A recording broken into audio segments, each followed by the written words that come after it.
Hello, everybody. Welcome to the Tuesday edition of Video Clips. And just a couple of announcements. This Thursday, April 28th at 9 p.m. is a free workshop for healthcare workers who are trying to decide what they're going to do with themselves when they grow up, what your next career move is going to be. So if you're leaving an institution or you're wanting to be an independent practitioner, I throw out practice models, different options for you. It's free, so if you'd like to participate, my email address is pampopper@msn.com. And don't forget about my nutrition and immune function workshop, it's being taught boot camp style on May 9th.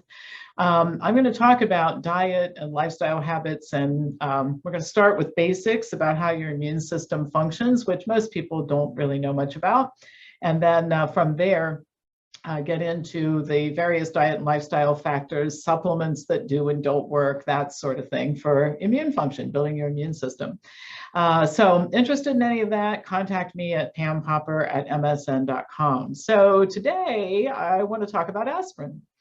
I put out a video, I don't know, a month or two ago, I lose track of time, about new research showing that aspirin doesn't reduce cardiovascular events. And now we have another one that shows the same thing. And the reason why I put this out there, why I want to talk about it again, is because aspirin is one of those ubiquitous drugs. It's over the counter, it's cheap, everybody knows it's good for you. And at a certain age, you should just start taking a low dose daily aspirin, et cetera, but it's just not the case. So this particular study was a post hoc analysis of participants in the SPRINT trial, which was a randomized study that compared intensive treatment for lowering blood pressure to standard treatment.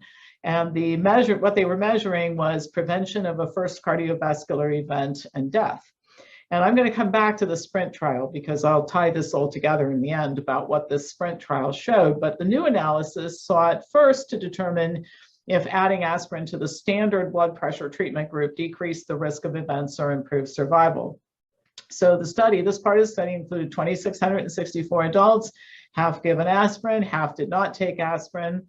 The results, 42 cardiovascular events occurred in the aspirin group, only 20 in the patients who did not take aspirin.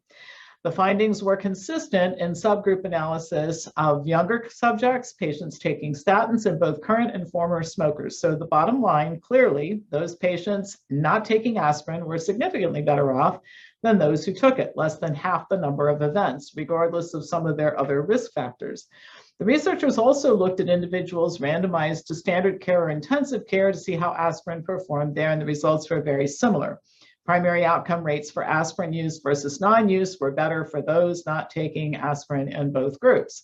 Now, they didn't really look into bleeding events or other side effects of aspirin, but I can tell you that a lot of studies show that you have one bleed out for every stroke you prevent, for one example. For example, examination or consideration, I should say, of side effects has never done well for aspirin either. It's really, you can't justify it, particularly for primary prevention. So researchers concluded, quote, the decision to continue aspirin in this subgroup of patients should warrant a discussion with patients and a re-examination of risks and benefits until further data are available.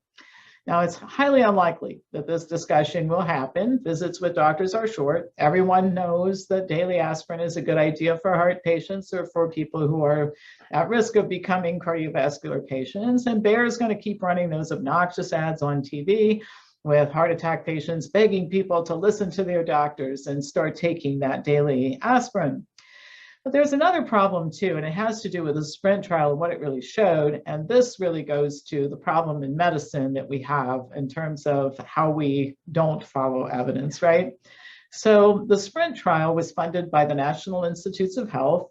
It was to determine if aggressive treatment with drugs to lower systolic pressure would reduce the risk of cardiovascular events like heart attack, stroke, and death, and complications of hypertension such as kidney disease and decline in cognitive and memory skills.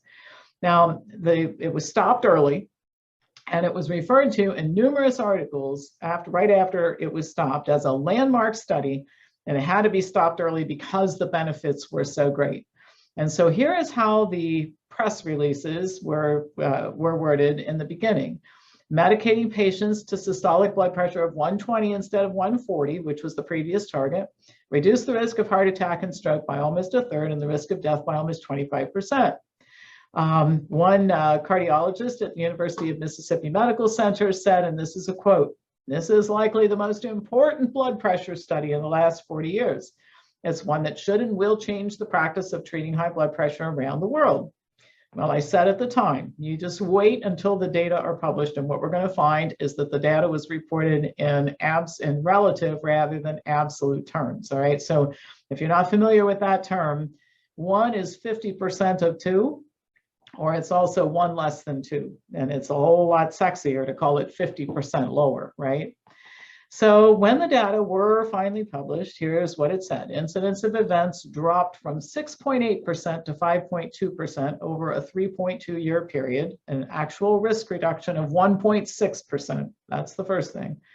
For every 1,000 people treated during a 3.2-year period to a goal of systolic blood pressure of 120, 16 people would benefit, 22 people would experience serious harm, and 962 they claimed would not be helped or harmed, but it's hard to believe that with the level of medication, it's like 1, 2, 3 or more drugs, 4 or more drugs, I think were the categories.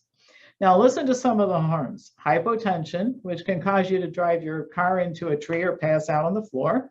Syncope, electrolyte abnormalities, acute kidney injury, acute kidney failure. Remember, this was supposed to be a trial to show that you could prevent these kinds of things from happening. Injurious falls and more frequent emergency room visits in the intensive group than in the standard treatment group. Yet, the protocol tested in SPRINT is now standard. The treatment goal is 120, regardless of how many drugs it takes to get there. Now, there's a new development since then, and you can see the insanity, because in what universe is it okay to help 16 and harm 22? I mean, in what universe is that all right?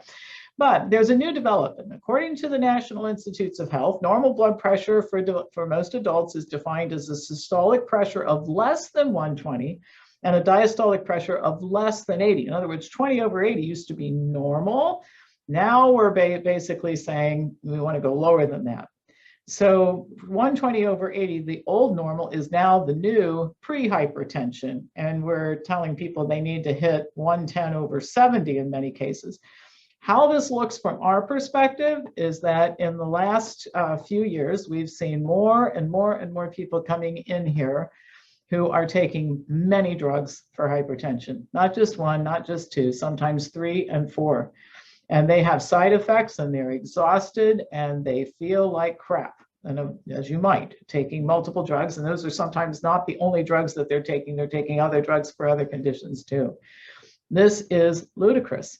You might remember a few weeks ago, or maybe it was last year, again, I lose track of time because I seem to have work every day, right? But anyway, I put out a video about, I made a video about a doctor who started deprescribing when a patient taking 45 drugs showed up in his office. Now, we don't see that, but we see people trending in that direction, and it's despicable. And nobody's talking to these people about side effects, number 1, and alternatives to all of this drugging, number 2, because the fact of the matter is, particularly when you're dealing with cardiovascular risk factors like high cholesterol or high blood pressure, these are conditions that generally respond really, really well to diet, lifestyle change, and hydration and weight loss and that sort of thing. So this is what we've degenerated to, and healthy people have to, if you want to be a healthy person, you have to know this so you don't get sucked into, we call it the medical mill around here. And that's what most people get sucked into if they don't know differently. You do, so you know what to do. Start looking at your own diet, lifestyle, reduce your risk of everything. That's, one of the things I love about talking to people about diet, lifestyle habits is the breadth of the effect.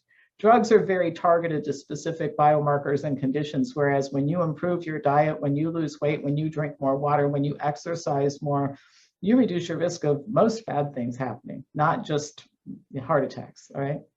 Okay, so as usual, pass this on to anybody who you think might enjoy watching it. I will be back to you tomorrow with more news. Thank you for watching.